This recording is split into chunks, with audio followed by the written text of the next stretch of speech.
I live on a cattle ranch tucked deep into the remote hills of western Colorado, where the land rolls on for miles and miles without another house in sight. Out here, silence is a constant companion. Last fall, that silence started to feel wrong. At first, it was easy to ignore. A missing calf here or there wasn't unheard of. Predators roamed these hills, mountain lions, coyotes, even the occasional bear. I told myself that was all it was, nature doing what it's always done. But as the weeks passed, the losses kept adding up. 3 calves, 1 week. 2 more the next. And not a single trace left behind. No blood, no bones, no disturbed ground. It was like they were being erased. My wife, Emily, and I run the ranch together. We manage about 200 head grazing, across leased forest land, up on the plateau. Unforgiving country, thick with pine and aspen, where visibility disappears fast. One morning, after riding the fence line, I came back to the house early. Emily was in the kitchen, stirring coffee. "You're back already," she said. "Everything okay?" I shook my head, hanging my hat by the door. Missing 3 more calves. I counted twice. She froze, spoon clinking against the mug. "Gone, gone," she asked quietly. "Like stolen." "Maybe," I said, "but there's nothing. No tracks, no signs.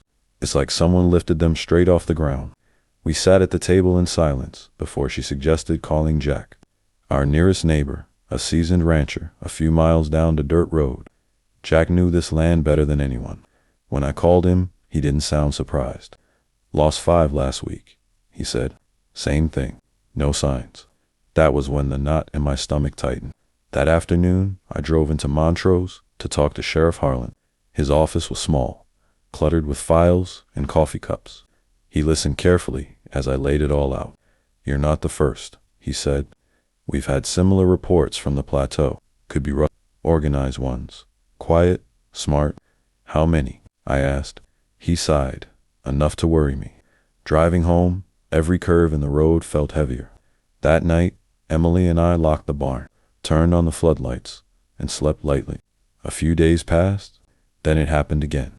I was riding out early, the air dead still, when I noticed the herd was scattered and nervous. 4 more calves were gone. When I got back, I told Emily I was staying out that night. "Take the rifle," she said, "and don't be a hero." I parked overlooking the grazing area, killed the engine, and waited. Hours passed.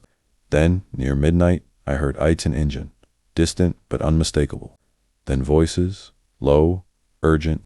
I moved closer through the brush and saw 2 figures working fast, herding a calf toward a gap in the fence.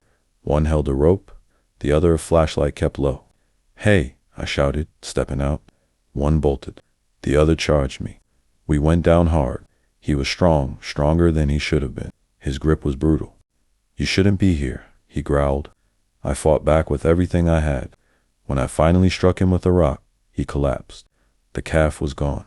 So was his partner. Sheriff Harlan arrived later with deputies. The man lived, barely. He was part of a larger operation selling stolen cattle across state lines. But he didn't talk, and worse, more calves disappeared in the weeks that followed. Then came the note. It was nailed to the barn door in rough handwriting. "Stay out of it. Next time, it won't be calves." After that, nights changed. Every sound felt deliberate. Engines' footsteps. Once. I swore I saw someone standing at the edge of the yard, just watching. Emily started locking everything. We installed cameras, motion lights. Still, the feeling never left. Ranchers started meeting up, sharing stories. Trucks idling in the dark, gates found open, dogs barking nonstop. One night during my watch at Jack's place, headlights appeared in the valley. I moved closer and spotted a truck loading calves. I shouted, fired a warning shot. They escaped. "You'll regret this," one of them yelled back. Later, we caught another man snooping in our barn. When I pinned him down and demanded answers, he laughed. "You think it's just us?" he said. "We're everywhere." That sentence still haunts me. Even now, calves still vanish. Not as often, but enough. When I ride the plateau, rifle across my saddle, I can't shake the feeling that someone is always watching, waiting. The land hasn't changed, but it no longer feels like it belongs to us. And out here, in the quiet hills of Colorado, silence can hide a lot of things. I live on a small cattle ranch, buried deep in the back roads of rural Missouri, the kind of place where the land stretches endlessly and the nearest neighbor is far enough away that you won't hear a scream if something goes wrong.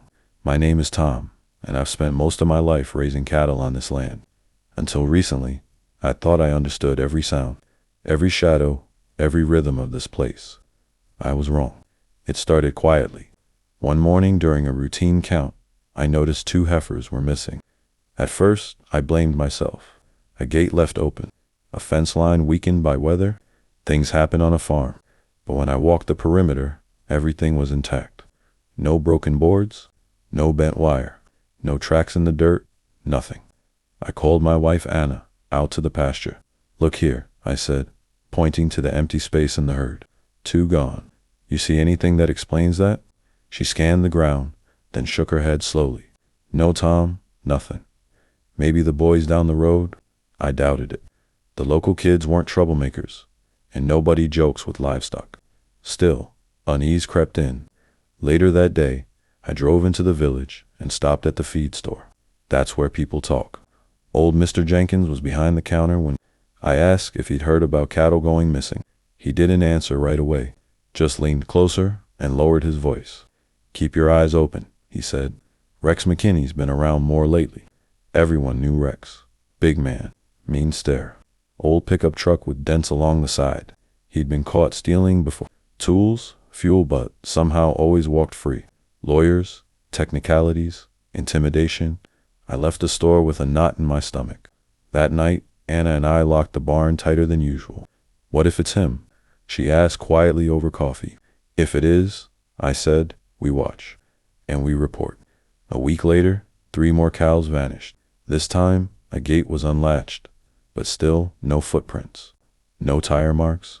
Nothing that made sense. I called Sheriff Davis, a tired man who'd worn the badge longer than anyone could remember. He walked the land, took notes, shook his head. "Looks like rustling," he said, "but proving it's another matter."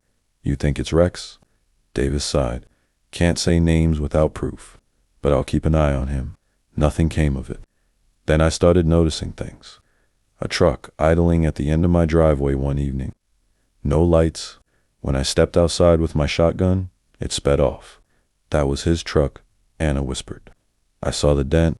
After that, the disappearances accelerated. My herd dropped from 50 to 30.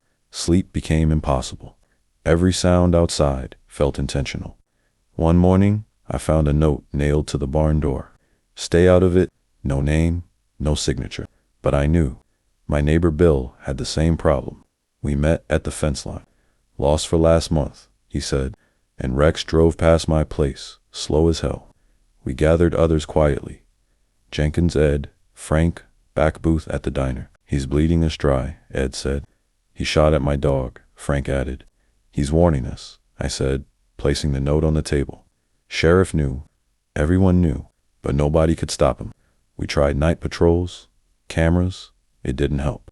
One night, I caught him. I saw him loading one of my cows into a trailer. "Stop right there," I shouted. He turned, grinning like he owned the world. "This ain't your business, Tom. Get off my land." "You pull that trigger," he laughed, "you'll regret it." He left, but not before slashing my fence. Then the barn fire came. Then the phone calls. Then Bill got shot. The town reached its breaking point when Rex shot Mr. Bowenkamp outside his store. The old man barely survived. The next day, Rex sat in his truck outside the tavern like nothing mattered. Shots rang out. Rex slumped over the wheel. No one saw a thing. The sheriff asked questions. Everyone stayed silent. The disappearances stopped. Life went on. But even now, every morning when I check the fences, I remember how close we came to losing everything. Not just cattle, but ourselves. Because out here, one man was enough to turn the land into something dangerous. And some scars never leave the soil.